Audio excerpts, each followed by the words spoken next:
What if I told you the Pentagon has officially confirmed objects violating the laws of physics? Not in a sci-fi movie, but in a classified briefing to Congress that the public was never meant to see.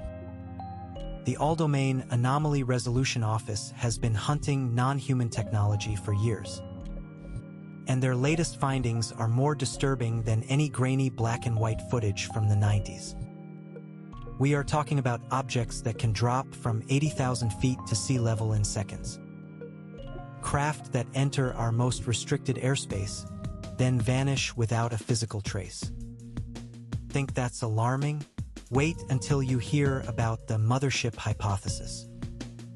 Pentagon insiders now whisper that the small orbs we chase might just be exhaust ports of something far larger. But before we dive into the classified vault, we have to ask ourselves a terrifying question. If these aren't ours and they aren't Russia's or China's, who is flying the machines? The Pentagon's latest report is a masterclass in linguistic engineering. They don't say aliens. They say unidentified anomalous phenomena exhibiting advanced signature management. But when you strip away the jargon, the truth is a dopamine spike of cosmic proportions. The task force has cataloged over 800 distinct cases. Only a tiny fraction of these could be explained by weather balloons or sensor glitches. The rest are physical objects, tracked on multiple sensor systems simultaneously. Let's talk about the Tic Tac incident, the case that broke the stigma wide open. This wasn't a fuzzy dot. This was a 40-foot-long white pill defying inertia. It mirrored the pilot's moves, then shot off to a pre-computed rendezvous point. But here is the dopamine spike the Pentagon didn't see coming. The task force has quietly recovered physical material from these encounters. Materials that, when examined under an atomic microscope, appear to be isotopically engineered. The ratio of magnesium isotopes doesn't match any known terrestrial manufacturing process. But the most disturbing revelation isn't about the craft. It's about the pilots. Pilots who get too close are coming back with long-term physiological effects. We're talking about radiofrequency radiation burns and cognitive distortion. The Pentagon calls these unexplained health incidents, but the pilots call it something else. They call it a weapons system test, a test of our response capabilities. Now let's pivot to the gimbal video, the one where the craft appears to rotate. But the audio is the real horror show. There's a whole fleet of them, the pilot screams. A fleet operating with impunity in a military training range. The task force's analysis of the rotation is where it gets bizarre. They suspect the rotation isn't the craft moving. It's the craft's warp bubble flickering. If that theory holds, we are looking at a macroscopic warp drive. A technology that bends space-time to travel without moving locally. This brings us to the cube inside a sphere sighting over the Atlantic. It didn't fly. It fell upward, defying our understanding of aerodynamics. The task force has a secret internal nickname for this class of object, the Sentinels. They appear to be monitoring something, perhaps our nuclear capabilities. In fact, declassified logs show a staggering correlation between UAP and nuclear sites. Malmstrom Air Force Base, 1967. 10 ICBMs went offline just as a glowing red disk hovered above. The timing was not a coincidence. The task force knows it. They are not just sightseeing.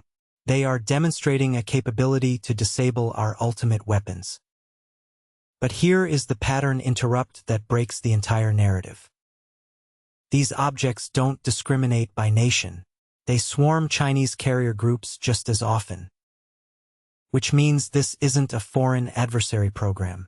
It's a planetary surveillance grid. The task force's latest findings point to a disturbing timeline.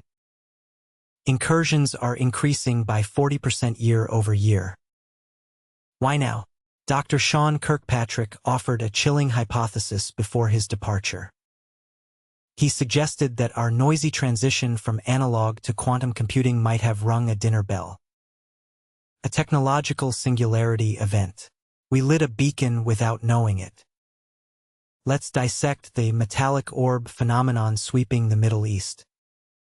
These aren't drones. A drone has a propulsion system. These have no thermal exhaust. They were initially classified as brown spheres until one turned silver in direct sunlight. One of these orbs flew directly into the open cargo bay of a C-17 transport plane on the tarmac. It scanned the interior for 30 seconds, then shot out and vanished into the stratosphere. The task force calls these scout craft. But scouts for what? Here is the dopamine spike you've been waiting for, the transmedium capability.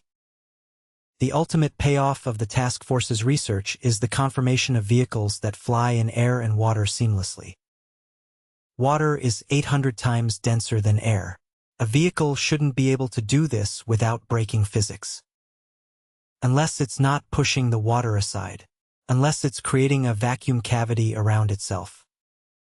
The Navy recorded a fast mover doing exactly this during a submarine tracking exercise. But the most terrifying aspect of the Pentagon's findings isn't the speed, it's the intent.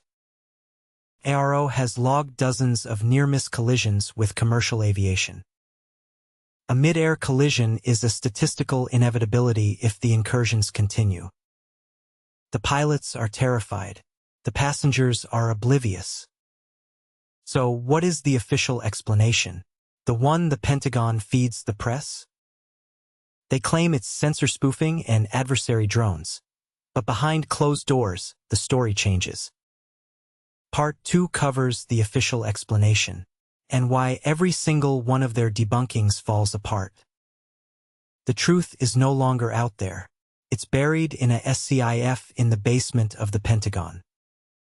Part 2 covers the official explanation,